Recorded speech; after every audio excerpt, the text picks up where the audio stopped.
ನಮಸ್ಕಾರ, ಆದಾಬ್, ಜೈ ಭೀಮ್. ನಾನು ನಿಮ್ಮ ಭಾಗ್ಯನಾರಾಯಣ ಬೊಗ್ಗವರಪು. ನೀವು ನೋಡ್ತಾ ಇದ್ದೀರಿ ಸುದ್ದಿ ಸರ್ಕಲ್. ಅಮೆರಿಕವನ್ನ ಆ ಮಟ್ಟಕ್ಕೆ ಇರಾನ್ ಹಿಮ್ಮೆಟ್ಟಿಸೋದಕ್ಕೆ ಅಥವಾ ಕಾಡೋದಕ್ಕೆ ಯಾವುದೋ ಒಂದು ಯಾವುದೋ ಒಂದು ಸಹಾಯ ಹೊರಗಡೆಯಿಂದ ಕೆಲಸ ಮಾಡ್ತಿದೆ ಅನ್ನುವಂಥ ಅನುಮಾನಗಳು ಯುದ್ಧ ಆರಂಭ ಆದ ದಿನದಿಂದಲೇ ಇತ್ತು. ಅದು ಚೈನಾ ಮತ್ತು ರಷ್ಯಾ ಆಗಿರೋ ಸಾಧ್ಯತೆಗಳೇ ಹೆಚ್ಚು ಅಂತ ಎಲ್ಲರೂ ಅನ್ಕೊಳ್ತಿದ್ರು. ಒಂದು ಹಂತಕ್ಕೆ ಚೈನಾ ಎಲ್ಲ ರೀತಿಯ ಸಹಾಯಗಳು ಮಾಡ್ತಿದೆ ಅನ್ನುವಂತಹ ಸುದ್ದಿಗಳು ಬಂತು. ಆದರೆ ಯಾವುದೂ ಸಹ ಖಾತ್ರಿಯಾಗಿರ್ಲಿಲ್ಲ.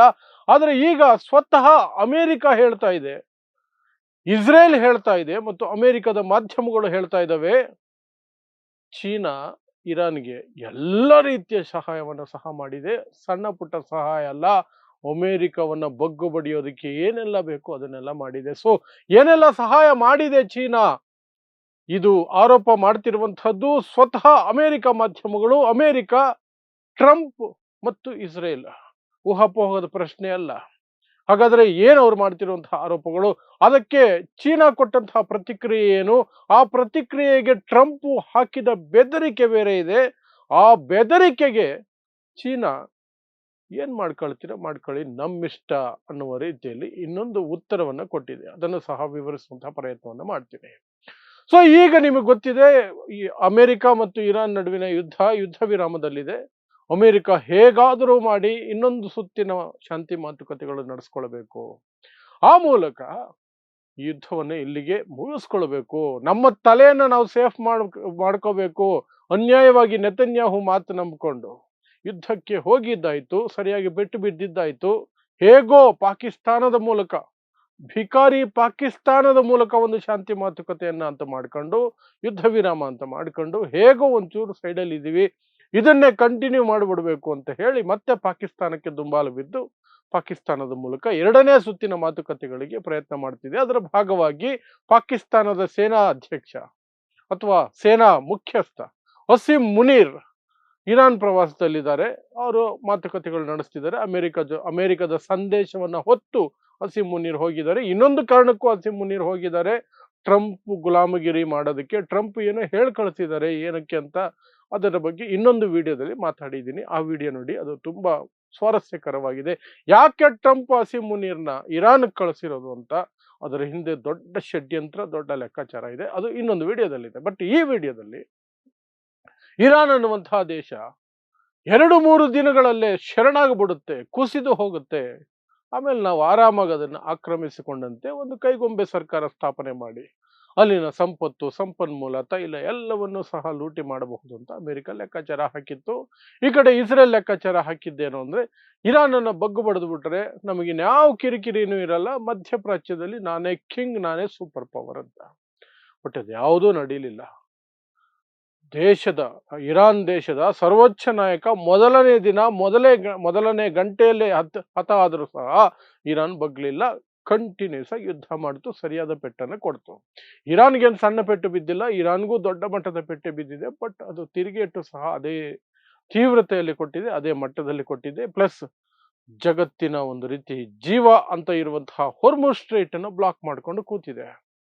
ಅದನ್ನು ಬಿಡಿಸ್ಕೊಳ್ಳೋದಕ್ಕೆ ಅಮೆರಿಕ ಕೈಲಿ ಆಗ್ತಿಲ್ಲ. ಏನೇನೋ ತಿಪ್ಪರ್ಲಾಗ ಹಾಕಿ ಕೊನೆಗೀಗ ನಾನೇ ಬ್ಲಾಕೇಡ್ ಮಾಡ್ಬಿಡ್ತೀನಿ, ಇರಾನ್ಗೂ ಸಹ ಹಡಗುಗಳು ಹೋಗದಂಗೆ ಮಾಡ್ಬಿಡ್ತೀನಿ ಅಂತ ಅಮೆರಿಕ ಏನೇನೋ ಪ್ರಯತ್ನ ಮಾಡ್ತಿದೆ. ಇದರ ನಡುವೆ ಇರಾನ್ಗೆ ಇಷ್ಟು ಶಕ್ತಿ ಹೇಗೆ ಬಂತು? ಯಾಕೆಂದ್ರೆ ಅದ್ರ ಮೇಲೆ ಸ್ಯಾಂಕ್ಷನ್ಸ್ ಇದೆ ವರ್ಷಗಟ್ಲೆಯಿಂದ. ಅದು ಹೊರಗಡೆಯಿಂದ ಯಾವ ಕಾಂಪೋನೆಂಟ್ ಅನ್ನು ತರಿಸ್ಕೊಳಕ್ಕಾಗೋದಿಲ್ಲ, ಯಾವ ವೆಪನ್ಸ್ ತರಿಸ್ಕೊಳಕ್ಕಾಗೋದಿಲ್ಲ. ಆಯಿಲ್ ಸೇಲ್ ಮಾಡಿದ್ರು ಸಹ ಕದ್ದು ಮುಚ್ಚಿ ಮಾಡಬೇಕು, ನೇರವಾಗಿ ಮಾಡಂಗಿಲ್ಲ. ದುಡ್ಡಿಲ್ಲ, ಎಂಥದ್ದು ಇಲ್ಲ ಇರಾನ್ ಕೈಲಿ. ಆದರೂ 40 ದಿನ ಯುದ್ಧ ಮಾಡಿ ಅಮೆರಿಕಾನೇ ದಂಗಾಗಿ ಅಯ್ಯೋ ಸೀಸ್ ಫೈರ್ ಆದ್ರೆ ಸಾಕು ಅಂತ ಕಾಯುವ ಮಟ್ಟಕ್ಕೆ ತಂದಿಡ್ತಲ್ಲ. ಆದ್ರೆ ಹಿಂದೆ ಯಾರು ಇದ್ದಾರೆ, ಯಾವ ಶಕ್ತಿ ಇದೆ ಅನ್ನೋದ್ರ ಬಗ್ಗೆ ಮಾತುಕತೆಗಳಾಗ್ತಿತ್ತು.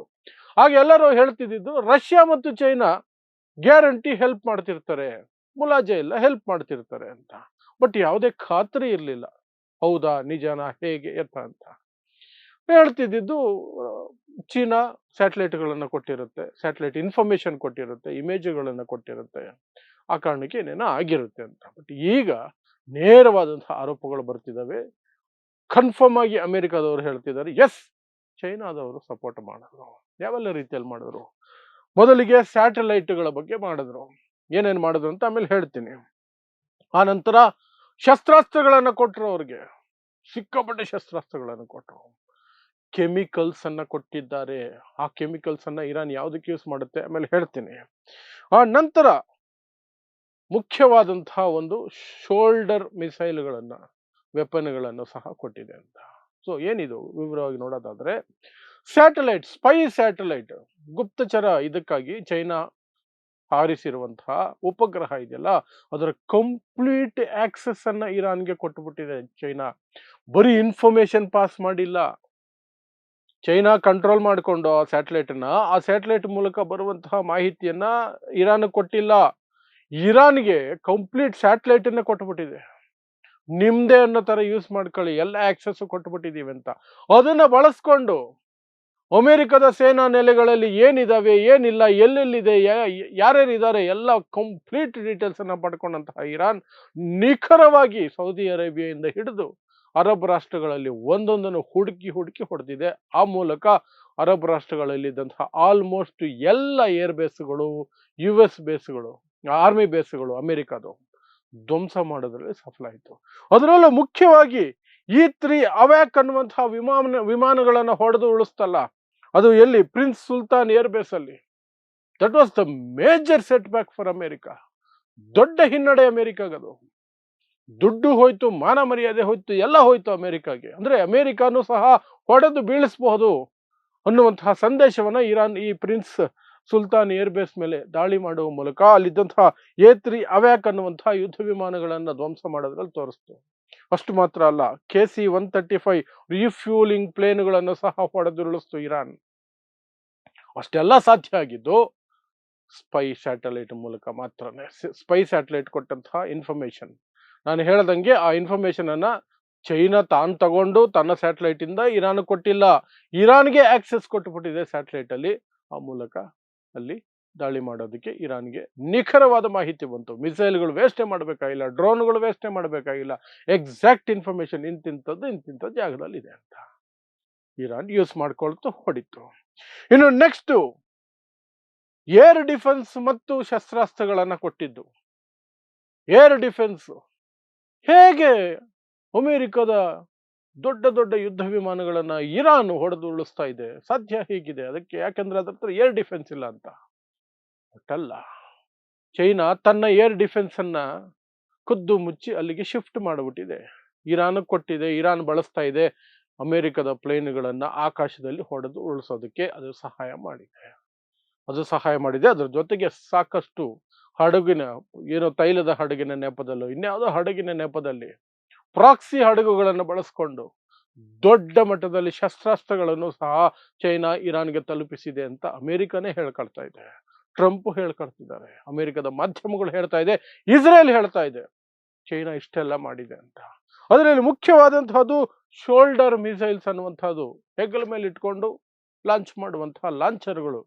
ಅವುಗಳನ್ನ ಸಾವಿರಾರು ಸಂಖ್ಯೆಯಲ್ಲಿ ಚೈನಾ ಇರಾನ್ ಕೊಟ್ಟಿದೆ. ಅವು ನೆಲದ ಮೇಲೆ ಕೂತ್ಕೊಂಡು, ಅದಕ್ಕೇನು ಹೆಚ್ಚು ಜಾಗ ಬೇಕಾಗಿಲ್ಲ, ಏನಾಗಿಲ್ಲ. ಒಬ್ಬ ಸೈನಿಕ ಹೆಗಲ ಮೇಲೆ ಇಟ್ಕೊಂಡು ಇನ್ನೊಬ್ಬ ಸೈನಿಕ ಮಿಸೈಲ್ ಲೋಡ್ ಮಾಡ್ತಾನೆ, ಸರಿಯಾಗಿ ಹೊಡಿಬೋದು. ಅದು GPS ಸಿಸ್ಟಮ್ ಎಲ್ಲ ಫಿಟ್ ಆಗಿರುತ್ತೆ, ಹಾಗಾಗಿ ಕರೆಕ್ಟಾಗಿ ಟ್ರ್ಯಾಕ್ ಮಾಡಿ ಹೊಡೆಯುತ್ತೆ ಆಕಾಶದಲ್ಲಿರುವಂತಹ ವಿಮಾನಗಳನ್ನ. ಆ ವೆಪನ್ಸ್ ಅನ್ನು ಸಹ ಚೈನಾ ಇರಾನ್ಗೆ ಕೊಟ್ಟಿದೆ. ಇನ್ನು ಮುಖ್ಯವಾಗಿ ಕೆಮಿಕಲ್ಸ್ ತುಂಬಿದ 4 ಹಡಗುಗಳು, ದೊಡ್ಡ ಹಡಗುಗಳು. ಆ ಹಡಗುಗಳು ತುಂಬಾ ಕೆಮಿಕಲ್ಸ್. ಯಾವ ಕೆಮಿಕಲ್ಸ್ ಅಂದ್ರೆ ಬ್ಯಾಲಿಸ್ಟಿಕ್ ಮಿಸೈಲ್ಗಳನ್ನ ನಿರ್ಮಾಣ ಮಾಡೋದಕ್ಕೆ ಬೇಕಾದಂತಹ ಬಹು ಮುಖ್ಯ ಕೆಮಿಕಲ್ಸ್. 4 ಹಡಗುಗಳನ್ನು ಕಳಿಸಿದೆಯಂತೆ. ಅದೇ ಹೊರ್ಮುಜ್ ಸ್ಟ್ರೈಟ್ ಅನ್ನೇ ಬಳಸ್ಕೊಂಡಿದೆ. ಅಮೆರಿಕಾಗೆ ಗೊತ್ತಾಗದ ರೀತಿಯಲ್ಲಿ, ಜಗತ್ತಿಗೆ ಗೊತ್ತಾಗದ ರೀತಿಯಲ್ಲಿ, ಯಾವುದೋ ಒಂದು ಪ್ರಾಕ್ಸಿ ಹೆಸರಿನಲ್ಲಿ, ಪ್ರಾಕ್ಸಿ ಲೋಡ್ ಹೆಸರಿನಲ್ಲಿ ಇರಾನ್ಗೆ ಚೈನಾ 4 ಲೋಡ್ ಕೆಮಿಕಲ್ಸ್ ಅನ್ನು ಕೊಟ್ಟಿದೆ. ಆ ಮೂಲಕ ಸಾವಿರಾರು ಸಂಖ್ಯೆಯಲ್ಲಿ ಬ್ಯಾಲಿಸ್ಟಿಕ್ ಮಿಸೈಲ್ಗಳನ್ನ ತಯಾರು ಮಾಡೋದಕ್ಕೆ ಇರಾನ್ಗೆ ಅನುಕೂಲ ಆಗ್ತಾ ಇದೆ. ಇರಾನ್ ಹತ್ರ ಇರುವ ಸ್ಟಾಕ್ ಕಡಿಮೆ ಆಗ್ತಾ ಇದ್ದಂತೆ ಮತ್ತೆ ಅದು ಆಗ್ಬೇಕಲ್ಲ, ಮ್ಯಾನುಫ್ಯಾಕ್ಚರ್ ಆಗ್ಬೇಕಲ್ಲ, ತಯಾರಿ ಆಗ್ಬೇಕಲ್ಲ, ಅದಕ್ಕೆ ಕೆಮಿಕಲ್ಸ್ ಇಮಿಡಿಯೇಟ್ ಆಗಬೇಕಲ್ಲ. ಸೊ ಚೈನಾ ಇಮಿಡಿಯೇಟ್ ಆಗಿ ಸಪ್ಲೈ ಮಾಡಿದೆ. 4 ಹಡಗು ಹೋಗಿದೆ ಅಂತೆ, 4. ಅಮೆರಿಕನೇ ಒಪ್ಕೊಳ್ತಾ ಇದೆ, CNN ಹೇಳ್ತಾ ಇದೆ 4 ಹಡಗು ಹೋಗಿದೆ ಅಂತ. ಸೊ ಇಷ್ಟೆಲ್ಲ ವಿವರ ಆಚೆ ಬಂದ್ಮೇಲೆ ಡೊನಾಲ್ಡ್ ಟ್ರಂಪ್ ಬಾಯಿ ಸುಮ್ಮನೆ ಇರುತ್ತಾ? ಡೊನಾಲ್ಡ್ ಟ್ರಂಪ್ ಇದೆಲ್ಲ ಮಾಡಿಲ್ಲ ಅನ್ಕೊಂಡಿದ್ದೀವಿ, ಆದರೆ ಮಾಡಿದ್ರೆ ಮಾತ್ರ ಚೆನ್ನಾಗಿರಲ್ಲ ನೋಡಿ, ಮಾಡಬೇಡ್ರಿ ಅಂತ ಚೈನಾಗೆ ಒಂದು ಸೋಷಿಯಲ್ ಮೀಡಿಯಾ ಪೋಸ್ಟ್ ಹಾಕಿದ್ರು.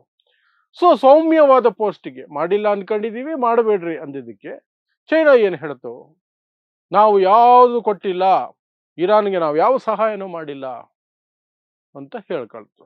ಯಾವ ವೆಪನ್ಸು ಸೇಲ್ ಮಾಡಿಲ್ಲ, ಯಾವ ಕೆಮಿಕಲ್ಸು ಕೊಟ್ಟಿಲ್ಲ, ಯಾವ ಸ್ಯಾಟಲೈಟು ಕೊಟ್ಟಿಲ್ಲ, ಎಂಥದ್ದು ಇಲ್ಲ, ಎಲ್ಲ ಸುಳ್ಳು ಅಂತ ಚೈನಾ ಹೇಳ್ತು. ಅದಾದ ನಂತರ ಟ್ರಂಪ್ ಇನ್ನೊಂದು ಸೋಷಿಯಲ್ ಮೀಡಿಯಾ ಪೋಸ್ಟ್ ಹಾಕಿದ್ರು. ಚೈನಾ ಏನಾದರೂ ಇದೇ ರೀತಿ ಕೊಟ್ರೆ, ಅದರಲ್ಲೂ ವಿಶೇಷವಾಗಿ ಈ ಶೋಲ್ಡರ್ ಮಿಸೈಲ್ಗಳ ಲಾಂಚರ್ಗಳನ್ನ ಕೊಟ್ರೆ ಚೈನಾ ಮೇಲೆ 50% ಟ್ಯಾರಿಫ್ ಹಾಕ್ಬಿಡ್ತೀವಿ ಅಂತ ಬೆದರಿಕೆ ಹಾಕೋದು. ಇದು ಟ್ರಂಪ್ದು ಮಾಮೂಲಿ ಬೆದರಿಕೆ. ನಾರ್ಮಲ್ ಆಗಿ ಹೇಳಿದಾಗ ಚೈನಾ ನಾರ್ಮಲ್ ಆಗಿ ಹೇಳ್ತು ನಾವೇನು ಮಾಡಿಲ್ಲ ಅಂತ.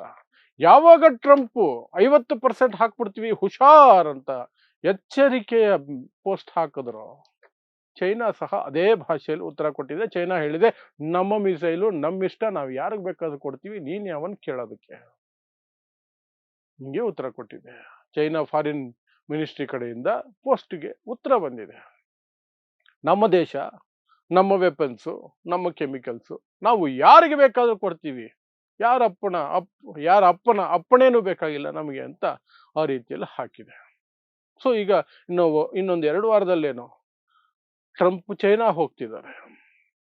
ಆ ಗ್ಯಾಪ್ ಅಲ್ಲಿ ಈ ಫ್ರಿಕ್ಷನ್ ಶುರುವಾಗಿದೆ ಚೈನಾ ಮತ್ತು ಅಮೆರಿಕ ನಡುವೆ.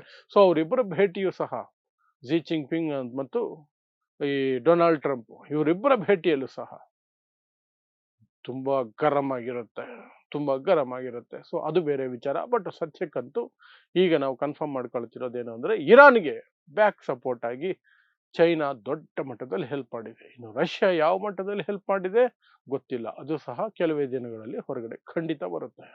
ಆಗ ಅದರ ಬಗ್ಗೆ ಮಾತಾಡೋಣ ಅಷ್ಟೇ. ಸೊ ಇಂತಹದ್ದೇ ವಿಶೇಷ ಸುದ್ದಿಗಳಿಗಾಗಿ ನೋಡ್ತಾ ಇರಿ ಸುದ್ದಿ ಸರ್ಕಲ್. ನಾನು ನಿಮ್ಮ ಭಾಗ್ಯನಾರಾಯಣ ಬೊಗ್ಗವರಪು.